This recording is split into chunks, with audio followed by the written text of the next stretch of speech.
La presidenta presentó ayer una serie de medidas para tratar de salir de la crisis, aunque nunca reconoció que hay ni crisis ni recesión. Está aquí en los estudios de Infobae TV Luis Seco. Luis, bienvenido, ¿cómo estás? Muy bien, Pablo. ¿Sirven las medidas, alcanzan estas medidas presentadas ayer para salir de la recesión, del estancamiento de la economía argentina? Mira, la verdad que es muy difícil a esta altura, digamos, que haya políticas de demanda, de demanda agregada o de manejo de la demanda agregada que puedan tener un efecto discernible sobre la actividad económica. Sobre todo cuando esas medidas apuntan siempre en la misma dirección, que es aumentar el gasto público o, digamos, de alguna manera tratar de subsidiar las tasas de interés. Yo creo que ni una ni la otra, o mantener deprimidas las tasas de interés. Yo creo que ni una política ni la otra hoy tienen el efecto buscado. Primero, más gasto público hoy ya está muy clarito para la mayoría de los argentinos que significa más emisión monetaria, o sea que no hay otra forma de financiar ese aumento del gasto público que no sea a través del balance del Banco Central, sobre todo si seguimos aislados del mercado internacional hasta tanto se arregle el tema de la deuda, o sea, mientras no esté disponible el endeudamiento externo, ya no hay más manera de financiar o no hay otro recurso que no sea la emisión monetaria, así que la gente entiende el proceso, dice más gasto, más emisión monetaria, más inflación, menos poder adquisitivo de mis ingresos y por lo tanto no consumo más, me cuido, digamos. Sin embargo, Cristina lo dijo muy convencida, ¿no? Si la plata no la ponen los empresarios, la tiene que poner el Estado. Y muy orgullosa anunció que el gasto público había crecido 48% contra el primer semestre del año pasado. Son números muy altos, ¿no? No, el gasto está descontrolado y lo venimos charlando cada vez que sale un mes nuevo con un dato nuevo de gasto. Está sistemáticamente por arriba del 40% y creciendo, la comparación interanual, con algunos componentes del gasto que son increíbles, ¿no? Que son lo mismo que mencionó la presidenta. Ella habló de transferencias corrientes arriba del 50 y que dentro de transferencias corrientes hay otros componentes que son los subsidios que están incluso creciendo por arriba del 60 en algunos casos. Entonces tenemos una situación de gasto público desbordado que no encuentra otra manera de ser financiado que no sea con el balance del Banco Central. Eso, como decíamos antes, más emisión monetaria, y no es cierto que los fondos vienen o sea, es maná del cielo el gasto, ¿no? O sea, dice, lo que no ponen los empresarios lo ponemos nosotros, pero cuando vos empezás o lo pone el Estado, ahora, cuando uno ve que lo financia vía impuesto inflacionario, en realidad lo ponen todos y sobre todo aquellos que menos se pueden defender de la inflación, que son los asalariados. Ahora, ¿no? dentro de esta argumentación, el titular del Banco Central podría llegar a ser un estorbo, una traba, porque ¿qué hace el Banco Central? Emite para poder hacer frente a este incremento del gasto, pero después, por el otro lado, termina sacando dinero, para eso tuvo que subir las tasas de interés en enero, pero bueno, la suba de las tasas y quitar dinero de la economía también traba la actividad. Claro, claro. Digamos, sobre todo el quitar dinero, ¿no? Que hace que restringir de alguna manera siempre el sistema financiero se mueve de alguna manera con la liquidez que le deja el central disponible en el mercado. Esa liquidez se redujo y entonces frente a la tasa de inflación que hay, lo que estamos asistiendo es a una contracción del stock real de crédito. O sea, el crédito en términos reales, o sea, ajustado por inflación, está cayendo. Y eso es independientemente del mecanismo de tasa de interés, ¿no? O sea, las tasas de interés hacen que el crédito sea más escaso y cuando es más escaso, digamos, se vuelve más caro y las tasas de interés reflejan esas escaseces de crédito y de alguna manera, digamos, compromete, digamos, el consumo adicionalmente, ¿no? Porque vos tenés, por un lado, caída del salario real, que es la fuerza, el poder adquisitivo del salario y la fuerza principal que está atrás del consumo privado. Y después tenés caída del crédito en términos reales, con lo cual el crédito no te compensa la caída del salario real. De hecho, los datos de crédito de julio son bastante malos, digamos, muy contractivos. O sea, no tenés ninguna fuerza que te pueda ayudar a consumir más, salvo tal vez esta propuesta que nos hizo la presidenta ayer, que no ahorremos, ¿no? Que tratemos Este fue el otro gran eje, ¿no? Más allá del anuncio que hubo respecto a los planes Repro para tratar de que bueno, no haya demasiados despidos o ponerle un freno a la desocupación, que puede ser un paliativo, o del CEDIN. La presidenta, digamos, el principal mensaje fue por el lado del gasto público y después una exhortación a los argentinos, a una suerte de, digamos, apelar a la conciencia colectiva. Creo yo que fue lo de Cristina ayer, porque lo que dijo es, si ustedes compran dólares, en realidad están afectando a la sociedad porque no consumen, y si no consumen hay menos gastos, y hay menos gasto hay menos empleo y termina siendo algo negativo. ¿Sirven este tipo de exhortaciones? Es decir, porque uno cuando compra dólares evidentemente piensa en el bolsillo individual, es como una actitud casi egoísta, ¿no? ¿Se puede apelar a una conciencia colectiva para que la gente no compre dólares? La verdad que, digamos, es más que una exhortación, es de vuelta a tratar de apelar al voluntarismo, digamos, mágico, por decir de alguna manera, ¿no? La verdad que los argentinos, después de tantos años y de tantas reformas monetarias y de pérdida de poder adquisitivo, nos hemos acostumbrado a que en situaciones de estrés macro, la forma con la cual dormimos tranquilos de alguna manera es comprando dólares. Yo siempre, viste, a veces cuando alguien te pregunta, a vos te pasará, che, ¿en qué ahorro? ¿Qué hago con esto? ¿Qué opinás? ¿Qué puede pasar? Yo digo, mira, yo no me meto porque creo que tenés que hacer aquello que te permita dormir más tranquilo, digamos, ¿no? Y los argentinos durante tantos años se han acostumbrado a que de estar tranquilo es comprar dólares. Y a mí también me pone un poco, me entristece, ¿no? Porque en vez de apelar al voluntarismo o a esta idea de esta exhortación, decir, de no hacer tal cosa, lo que tiene que hacer un presidente es tratar de evitar las causas por las cuales pasa eso, Claro, ¿no? pero a mí me preocupa, Luis, que dentro de algunos meses nos van a hacer creer que si sube el dólar es porque hay fondos buitre, es porque hay especuladores, es porque hay empresarios inescrupulosos, y la verdad que es probable que detrás de la suba del dólar haya muchos individuos o miles de individuos que con una inflación del 35%, la verdad es que no se quieren quedar con pesos y que se los puede culpar por no querer pesos con un contexto de tanta inflación. Ahora, si vos me decís que estás en Uruguay o en Perú o en Colombia, que tienen 5 o 6% de inflación, Uruguay un poquito más, ¿no? Pero en general países de América Latina tienen muy poca inflación y tasas de interés acordes, que suben un poquito la inflación, ahí me quedo en el sol peruano, en peso colombiano o en el real brasileño. Pero no es el caso de Argentina. No, lamentablemente, digamos, a mí me parece que estás dando en la tecla, ¿no?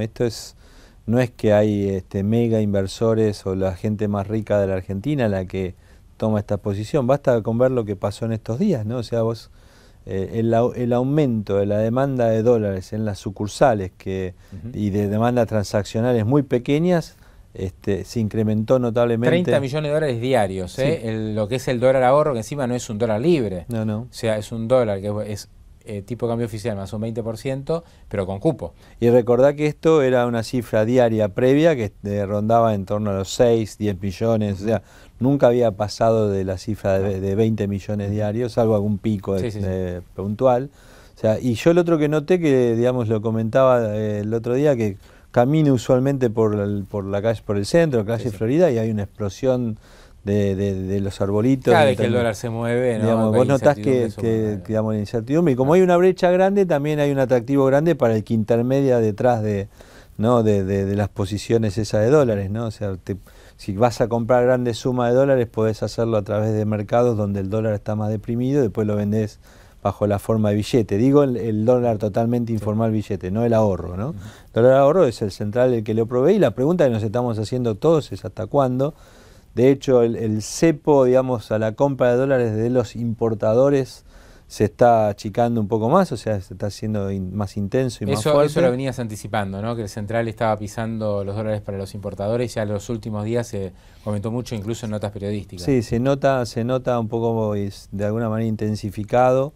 Y lo que veo también es que algunos importadores lo que han decidido directamente es ya entrar a comprar dólares por el segmento del contado con liquidación, o sea, algún segmento legal que le permita hacerse dólares para pagar por sus insumos, porque si no significa lisa y llanamente no poder seguir produciendo. O sea, como no pueden acceder a los dólares oficiales, compran dólares a través de otro mecanismo. De algún otro mecanismo legal, digamos blanco, porque necesitan hacerlo en el mercado formal.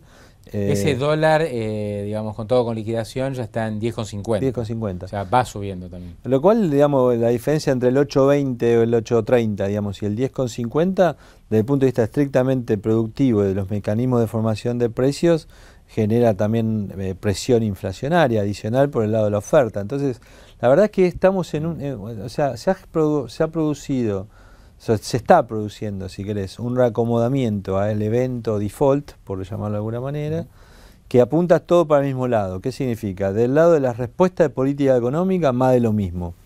Y como venimos conversando contigo ya hace tiempo, más de lo mismo significa los mismos resultados. O sea, no podemos esperar más que más inflación, más presión devaluatoria, y necesariamente y lamentablemente, digamos, no veo que esto se te pueda traducir en una mejora de la actividad económica. Ahora, digamos. ¿vamos hacia un declive gradual y permanente de la actividad o esto puede ser, digamos, mucho más grave en algún momento, especialmente mirando la cuestión cambiaria?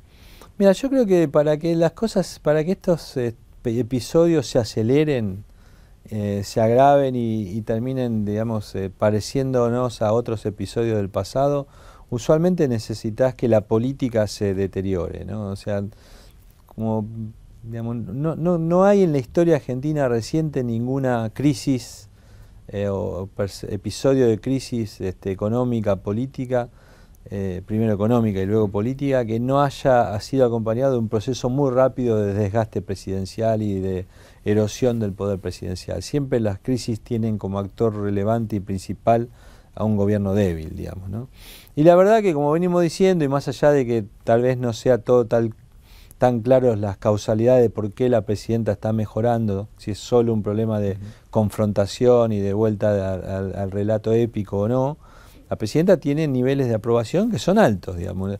En cualquier país del mundo decir que tiene 30% y te dicen, no, eso no es alto, pero en Argentina, después de 10 años, ¿no? Después, ajustado por la magnitud de los problemas económicos que tenemos, los problemas de inseguridad y violencia callejera que tenemos y demás, es una presidenta que mantiene un nivel de aprobación interesante, diría yo, y una cosa fundamental, vos mirás lo que pasa en el día a día y maneja la agenda, digamos, o sea, la agenda política, económica y mediática gira en torno a la figura de Cristina Kirchner. Mientras eso siga siendo así, la verdad que yo creo que hay una velocidad de desarrollo de los acontecimientos económicos menor a la velocidad a que estábamos acostumbrados en otros episodios similares, ¿no? Luis, lo último, todo lo que se habló del acuerdo entre privados por la deuda, ¿lo ves factible? Hoy ya casi que ni se menciona el tema, como que se va diluyendo. Sí, sí. ¿Crees que la semana que viene puede haber alguna novedad? Y si no, ya tenemos que acostumbrarnos a vivir en default, por lo menos mínimo hasta fin de año, mínimo, pero yo creo que esto puede ser más prolongado.